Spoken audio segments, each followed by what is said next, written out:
गुरुर्ब्रह्मा गुरुर्विष्णुर्गुरुर्देवो महेश्वरः गुरुः साक्षात् परब्रह्म तस्मै श्रीगुरवे नमः. ശ്രീ തങ്കവേൽ ചെട്ടിയാർ മുരുക ഭക്തൻ. മക്കളില്ല. ഒടുവിൽ സുഹൃത്തുക്കൾ പറഞ്ഞതനുസരിച്ച് പർത്തിയിരുത്തി. ചിത്രാവതി തീരത്ത് വെച്ച് ബാബയെ കണ്ടു. മാമ്പഴക്കാലം അല്ലാതിരുന്ന ആ സീസണിൽ സ്വാമി മണൽപ്പരപ്പിൽ നിന്ന് ഒരു മാമ്പഴം എടുത്ത് അദ്ദേഹത്തിന് കൊടുത്തു. കഴിക്കാൻ ഉപദേശിച്ചു. മക്കളുണ്ടാകുമെന്നും അനുഗ്രഹിച്ചു. അങ്ങനെ ആ ദമ്പതികൾ പ്രസാദവുമായി മടങ്ങി. 13 മാസം കഴിഞ്ഞവർ തിരിച്ചെത്തി. ബാബയുടെ അനുഗ്രഹത്താൽ ജനിച്ച കുട്ടിയുമായി. കുഞ്ഞിനെ പേരിടാൻ അവർ ബാബയോട് പ്രാർത്ഥിച്ചു. സ്വാമി കുഞ്ഞിനെ മടിയിൽ കിടത്തി. സ്വാമി ചോദിച്ചു, കുഞ്ഞുണ്ടായാൽ മുരുകന് ഒരു വെള്ളിവേൽ സമ്മാനിക്കാമെന്ന് നീ വഴിപാട് നേർന്നിട്ടില്ലേ?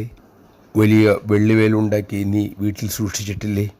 ദമ്പതികൾ തലയാട്ടി. ഭഗവാന്റെ ദിവ്യതയെ ഓർത്ത് അവർ വിസ്മയിച്ചു. അഭിമുഖം കഴിഞ്ഞു. ദമ്പതികൾ തങ്ങളുടെ മുറിയിലേക്ക് മടങ്ങി. 8 മണിക്ക് പഴയ മന്ദിരത്തിൽ ഭജനയുണ്ട്.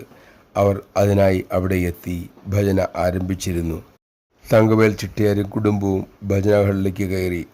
അവിടെ വേദിയിൽ തൻ്റെ വീട്ടിൽ സൂക്ഷിച്ചിരുന്ന വെള്ളിവേൽ പർത്തിയിലെ മന്ദിരത്തിൽ ഇരിക്കുന്നു. അത് കണ്ട് തങ്കവേൽ അന്തം വിട്ടുപോയി. സ്വാമി പുഞ്ചിരിയോട് ചോദിച്ചു, മുരുകൻ്റെ വെള്ളിവേൽ നിന്റെ വീട്ടിൽ തന്നെയാണല്ലോ അല്ലേ? ഒരക്ഷരം മിണ്ടാനാവാതെ ഭഗവാന്റെ മഹിമയോർത്ത് തങ്കവേൽ തൻ്റെ മുന്നിൽ നിൽക്കുന്ന സായി മുരുകൻ്റെ തൃപ്പാദങ്ങളിൽ സാഷ്ടാംഗം നമസ്കരിച്ചു. മുഖമുയർത്തി ജയ് സായിരാം. സർവ ദേവതാ സ്വരൂപങ്ങളും എൻ്റെ രൂപം തന്നെയാണ് എന്ന ഭഗവാന്റെ അമൃതവചനം ഓർക്കുക. ആരെ പ്രാർത്ഥിച്ചാലും അത് ഭഗവാന്റെ തൃപ്പാദത്തിൽ എത്തുന്നു എന്നും മനസ്സിലാക്കുക.